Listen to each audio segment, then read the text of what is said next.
দেখুন, আপনাকে তো সমসাময়িক কালের ব্যাংকিং করতে হলে ন্যাশনাল ইন্টারন্যাশনাল যে বেস্ট প্র্যাকটিস গুলো আছে সেগুলো করতে হবে।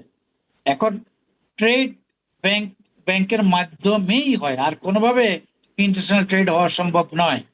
তাহলে সেই জায়গাটা তো বন্ধ করা যাবে না, কিন্তু কি করলে ট্রেড বেসড এই এই মানি লন্ডারিংটা হবে না সেটাকে রোধ করতে হবে। এটা হলো একটা। ওবিইউ ও all over the world offshore banking unit আছে, তারা ডলারে টাকা যেমন আনতে পারে তেমন লোনও দিতে পারে।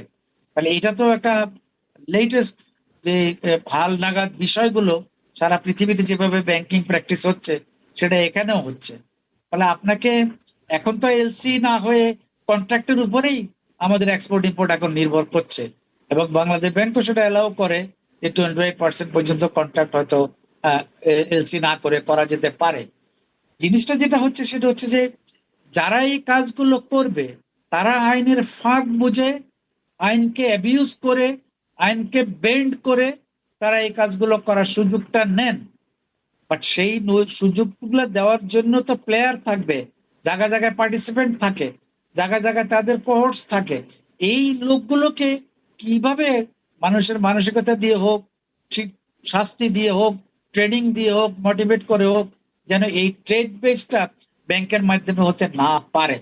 এবং ওয়ার্ল্ড ওয়াইড এখন একটা প্রায় কমোডিটির প্রাইস, কম্পিটিটিভ প্রাইস দেখার জন্য কিন্তু যথেষ্ট ড্যাশবোর্ড, যথেষ্ট ডাটাবেস, যথেষ্ট এমআইএস আছে।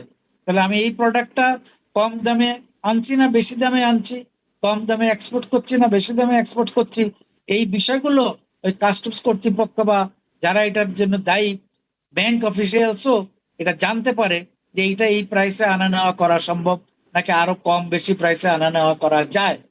এই জায়গাটাতে আমি মনে করি মোটিভেশনটাই প্রথম।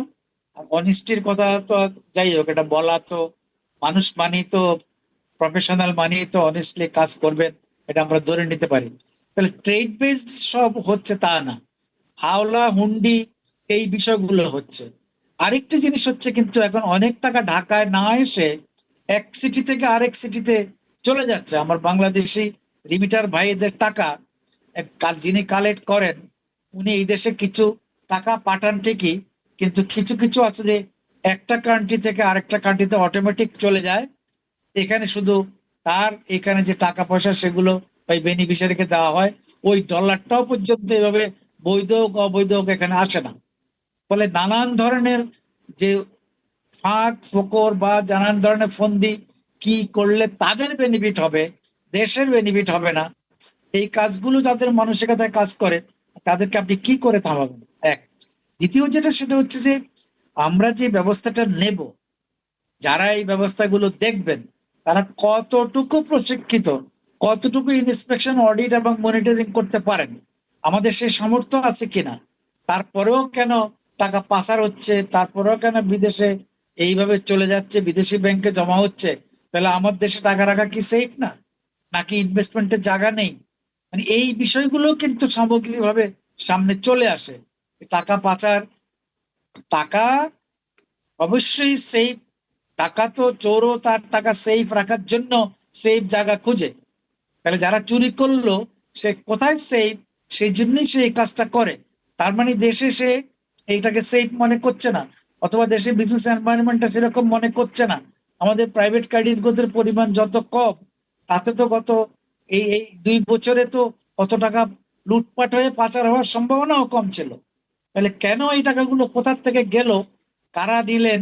সব যে ঢাকা থেকে গেছে আমি আগেও বলছি, এটা এক সিটি থেকে আরেক সিটি। আমাদের বাঙালি যারা বাইরে বাংলাদেশিরা ভালো ইনকাম করেন, তারাও হয়তো চুজ করেন যে সুইজারল্যান্ডে রাখবেন বা অন্য কোনো জায়গায় রাখবেন। ইভেন আমাদের পার্শ্ববর্তী দেশেও আমাদের অনেকের টাকা পয়সা আছে, যারা এখন ওখানে আশ্রিত, তারাও তো নিশ্চয়ই চলাফেরা করার জন্য টাকা পয়সা লাগে, আইদার আগে নিয়েছেন নইলে এখনো যাচ্ছে। তাহলে এই বিষয়গুলো এখনো রোধ প্রতিরোধ কেন হচ্ছে না? আমার মনে হয় অপারেটর যারা যারা এই কাজগুলো করে, আইনের সুযোগ নেয়, যারা এগুলো মনিটর করার কথা, শাস্তির বিধান করার কথা, আইন প্রণয়ন করে এগুলোকে বাড়িত করার কথা, সেখানেও আমার মনে হয় একটু অ্যাটেনশন বেশি করে দিতে হবে। এবং নির্বাচিত সরকার, তাদের এটা দায়িত্বের মধ্যে পড়ে জনগণের সম্পদ জি। রক্ষা করা। আমার মনে হয় সে কাজটা সরকার নতুন ভাবে হইলেও নতুন চিন্তা দিয়ে হইলো করবেন বলে মনে করি।